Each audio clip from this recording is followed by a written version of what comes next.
평화를 원한다면 전쟁을 준비하라. 수천 년 전 로마의 격언입니다. 그런데 2026년 2월 이 말이 그대로 현실이 됐습니다. 미국은 지금 우리는 평화를 원한다고 말하면서 이란의 심장부에 정밀 유도폭탄을 쏟아붓고 있습니다. 아이러니하죠. 근데 더 아이러니한 게 있습니다. 이 전쟁 사실 어제 오늘 얘기가 아닙니다. 수십 년 동안 예고돼 있었어요. 모두가 알고 있었고 모두가 막을 수 있었지만 아무도 막지 않았습니다. 오늘 제가 여러분께 드릴 이야기는 단순한 전쟁 뉴스가 아닙니다. 이건 중동의 판을 통째로 갈아엎는 역사의 전환점입니다. 그리고 이 전쟁의 불똥이 한국, 여러분의 지갑까지 튀는 이유 오늘 제대로 짚어드리겠습니다. 끝까지 보셔야 합니다. 이 영상 다 보시고 나면 지금 뉴스에서 말해주지 않는 진짜 그림이 보일 겁니다. 2026년 2월 28일 금요일 새벽 테헤란 하늘이 붉게 물들었습니다. 이스파한, 마슈하드, 아바즈, 반다르 아바스 이란의 주요 5개 도시가 거의 동시에 폭발음을 쏟아냈습니다. CNN, BBC, 알자지라 화면에는 화염 속 건물들이 무너지는 장면이 생중계됐고 전 세계가 숨을 멈췄습니다. 타격 목표는 명확했습니다. 혁명수비대 사령부, 핵 관련 연구시설, 그리고 최고 지도자 알리 하메네이의 집무실이 있는 복합단지. 일반적인 보복 공습이 아니었습니다. 이건 국가 지휘부를 직접 겨냥한 말 그대로 참수작전에 가까운 정밀 타격이었습니다. 미 국방부는 공습 직후 성명을 냈습니다. 짧고 명확했습니다. 우리는 이란의 위협을 무력화하기 위한 군사작전을 개시했다. 세계는 충격에 빠졌지만 사실 이 순간은 오랫동안 예고돼 있었습니다. 헤즈볼라, 하마스, 후티, 미국과 이스라엘이 수년째 지목해온 이란의 대리전쟁 네트워크. 그 중심에 항상 한 사람의 이름이 있었습니다. 알리 하메네이. 이 전쟁을 이해하려면 반드시 이 사람의 역사를 알아야 합니다. 1979년 이란에서 혁명이 일어났습니다. 팔라비 왕조가 무너지고 아야톨라 호메이니가 권력을 잡았습니다.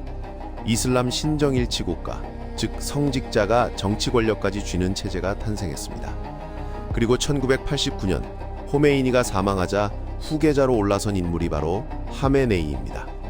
그 이후 무려 37년 그는 이란의 모든 것을 지배했습니다.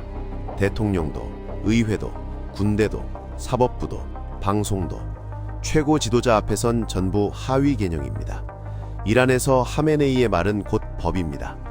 종교적 권위와 정치 권력이 한 몸에 합쳐진 21세기의 보기 드문 절대 권력자입니다. 문제는 이 사람이 권력을 지키는 방식입니다. 직접 싸우지 않습니다.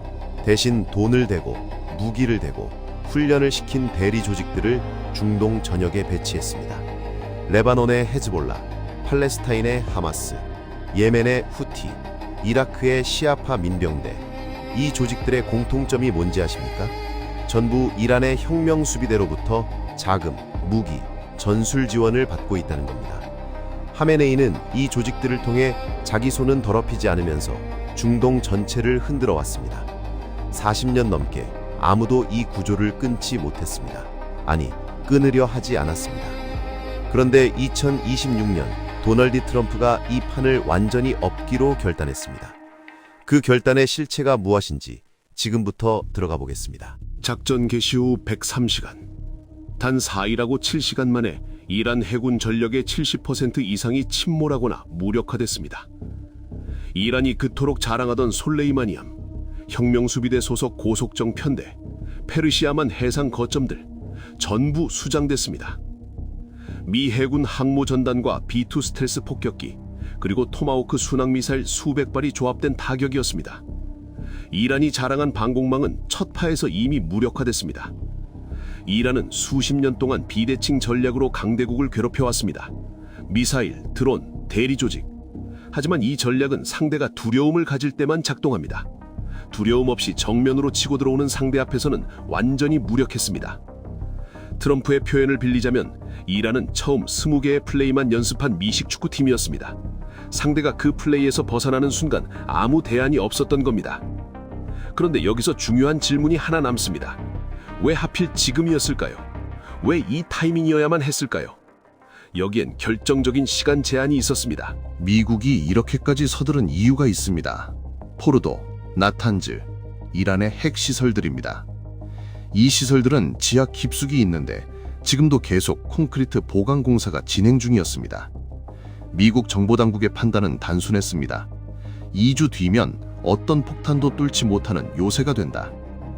GBU-57, 미국이 보유한 가장 강력한 벙커버스터 폭탄도 일정 두께 이상의 강화 콘크리트 앞에선 한계가 있습니다. 그 한계에 도달하기 전에 쳐야 했습니다.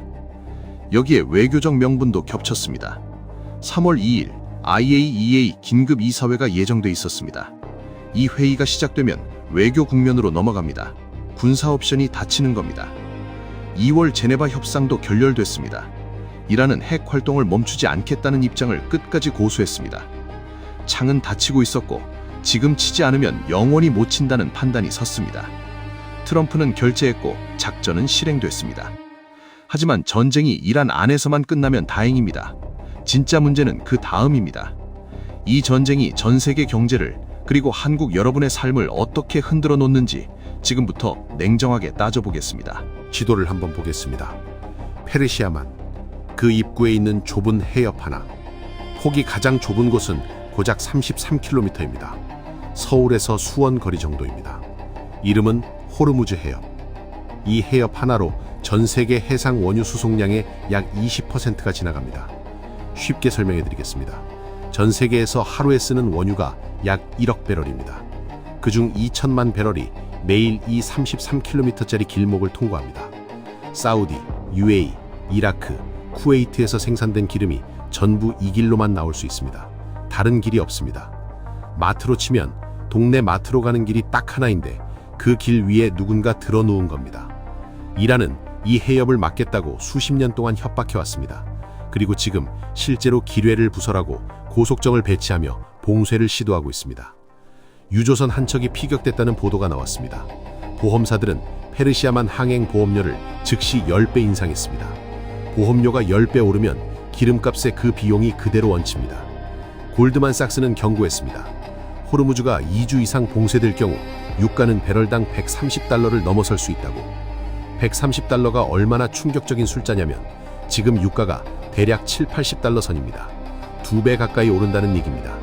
주유소에서 리터당 1,600원 하던 기름이 3,000원이 되는 시나리오입니다. 근데 기름값만 오르는 게 아닙니다. 기름값이 오르면 트럭이 비싸집니다. 트럭이 비싸지면 마트 물건값이 오릅니다. 공장 돌리는 비용이 오르고 택배비가 오르고 비행기 티켓이 오릅니다. 세상의 모든 물가가 연쇄적으로 튀어오르는 겁니다.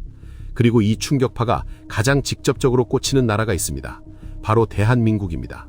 한국은 에너지의 약 70%를 중동에서 가져옵니다. 원유, LNG, LPG. 한국이 공장 돌리고 난방하고 자동차 움직이는 에너지 대부분이 호르무즈 해협을 통과합니다. 쉽게 말해서 한국 경제의 70%짜리 에너지 밥줄이 지금 전쟁 한가운데 놓여 있다는 겁니다. 충격은 이미 시작됐습니다. 유가가 오르면 한국에서 제일 먼저 반응하는 건 환율입니다. 왜냐하면 원유는 전부 달러로 삽니다. 유가가 오를수록 달러 수요가 폭증하고 원화 가치는 떨어집니다. 환율이 오른다는 얘기입니다. 환율이 오르면 수입 물가가 또 오릅니다. 원유를 달러로 샀는데 달러까지 비싸졌으니 같은 기름을 사도 더 많은 원화를 써야 합니다. 인플레이션과 고환율이 동시에 덮치는 겁니다. 그런데 여기서 정부가 내세운 게 있습니다. 코스피 6000. 이 정부는 코스피 6000을 마치 자신들의 가장 빛나는 업적처럼 이야기해왔습니다. 경제가 성장했고 증시가 올랐고 대한민국이 잘 나가고 있다고. 근데 이번 전쟁 이후 무슨 일이 벌어졌는지 아십니까? 코스피가 역대 최대 하락폭을 기록했습니다. 9.11 테러 이후 어떤 충격보다도 큰 낙폭이 단기간에 나왔습니다. 대한민국 증시 역사상 가장 가파른 하락입니다. 이게 무엇을 의미하는지 아십니까? 코스피 6000은 한국 경제의 실력이 아니었다는 겁니다. 국민연금을 쏟아부어 지수를 떠받치고 해외로 빠져나가는 외화 자산은 슬쩍 가려두면서 만들어낸 숫자였습니다. 진짜 위기가 오자 그 숫자는 허상이었음이 드러났습니다. 주가 지수는 경제의 온도계가 아닙니다. 특히 외국인 자금 비중이 높은 한국 증시에서 코스피는 글로벌 자본의 흐름을 반영할 뿐 우리 서민들의 삶과는 전혀 다른 세계의 이야기입니다. 월급이 오른 것도 아니고 집값 부담이 줄어든 것도 아니고 자영업이 살아난 것도 아닌데 코스피 숫자 하나 올라간 걸 가지고 경제 성공이라고 자화자찬했던 겁니다. 그리고 그 숫자가 무너지는 데는 전쟁 하나면 충분했습니다. 더 가관인 건 정부의 다음 행동입니다. 유가가 오르자 정부는 정유사와 주유업계에 기름값 인상을 자제해달라고 요청했습니다. 잠깐, 이게 말이 됩니까? 국제 유가가 오른 건 전쟁 때문입니다. 호르무즈가 막혀서입니다. 달러가 강해져서입니다. 정유사들이 만들어낸 상황이 아닙니다. 원가가 오른 겁니다. 그런데 정부는 그 원가 상승분을 기업들이 알아서 흡수하라고 요청하고 있습니다. 에너지 가격 급등에 대비한 전략적 비축, 취약계층 지원 정책, 세금 조정, 수급 다변화, 이런 얘기는 없습니다. 그냥 기업한테 참으라고 합니다. 이건 정책이 아닙니다. 책임 떠넘기기입니다. 기름값이 오르면 국민이 화냅니다. 정부는 그 화살이 자기한테 오는 게 싫습니다. 그래서 기업한테 총알바지를 시키는 겁니다. 기업이 버티다 결국 값을 올리면 욕은 기업이 먹습니다. 정부는 우리가 막으려 했는데 라고 말할 수 있게 됩니다. 그 사이에 진짜 피해를 보는 건 누굽니까? 여러분입니다. 트럼프는 말했습니다. 우리가 이 전쟁을 시작하지 않았다. 하지만 우리가 끝낼 것이다. 이 말의 무게를 생각해 보셔야 합니다. 미국은 지금 단순히 이란을 응징하는 게 아닙니다. 중동의 판 자체를 새로 짜려 하고 있습니다. 하메네이 체제가 무너지거나 심각하게 약화되면 그 위에서 작동하던 대리조직 네트워크가 흔들립니다. 헤즈볼라는 레바논 정치의 핵심 축인데 이란 지원이 끊기면 급격히 약화됩니다. 하마스는 이미 가자 전쟁으로 군사 조직이 크게 무너졌습니다.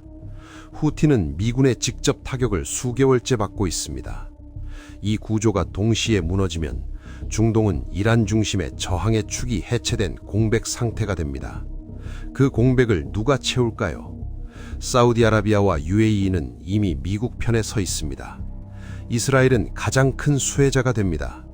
아브라함 협정 이후 관계를 개선해온 아랍 국가들과 이스라엘 사이의 협력이 더 깊어질 가능성이 높습니다.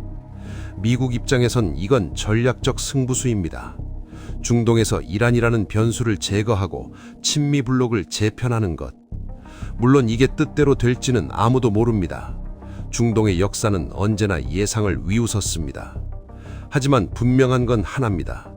2026년 2월 28일 이후 중동의 시계는 다시 돌아가기 시작했습니다. 그리고 우리는 그 시계 소리를 환율, 물가, 에너지 가격으로 매일 듣게 될 겁니다. 중동의 판을 새로 짜는 건 어제 오늘 구상이 아닙니다. 미국은 오래전부터 이 그림을 그려왔습니다. 다만 실행하지 않았던 겁니다. 그런데 왜 지금일까요? 표면적으로는 중국입니다. 중국은 중동 에너지 루트를 발판 삼아 위안화 결제망을 확장하고 이란을 통해 미국의 발목을 잡아왔습니다. 미국 입장에서 중동을 장악하지 못하면 중국과의 최후 승부에서 결정적인 약점을 안고 싸워야 합니다. 미중 패권 다툼은 이제 막바지에 접어들고 있습니다. 하지만 더 깊이 들여다보면 이건 단순한 국가 대 국가의 싸움이 아닙니다. 수십 년 동안 전쟁을 길게 끌고 분쟁을 유지하고 그 혼란 속에서 이익을 챙겨온 세력들이 있습니다. 군산복합체, 글로벌 금융 카르텔, 그리고 특정 정보기관과 엘리트 네트워크. 우리가 흔히 딥스테이트라고 부르는 구조입니다. 트럼프가 일기 내내 싸웠던 바로 그 구조입니다. 정치적으로 올바른 전쟁, 끝나지 않는 소모전, 교전수칙이라는 이름의 족쇄. 이것들은 단순한 외교적 관행이 아니었습니다. 누군가에게는 돈이 되는 시스템이었습니다. 트럼프는 지금 그 시스템을 부수려 하고 있습니다. 중동 재편은 그 첫 번째 도미노입니다. 이란이 무너지면 에너지 루트가 재편되고 달러 패권이 재확인되고 중국의 팽창이 차단됩니다. 그리고 수십 년간 전쟁으로 먹고 살던 보이지 않는 세력들의 판도 흔들립니다. 수면 아래에서 움직이던 것들이 지금 수면 위로 올라오고 있습니다. 역상은 지금 그 어느 때보다 빠르게 움직이고 있습니다. 그리고 그 한가운데서 대한민국 정부는 코스피 숫자를 자랑하고 기름값 오르면 기업한테 참으라고 합니다. 세계가 체스판을 통째로 다시 짜는 동안 우리는 지금 어디를 보고 있습니까? 뉴스를 보는 것만으로는 부족합니다.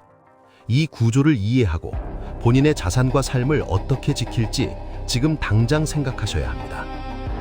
오늘 영상 도움이 되셨다면 구독과 좋아요 부탁드립니다.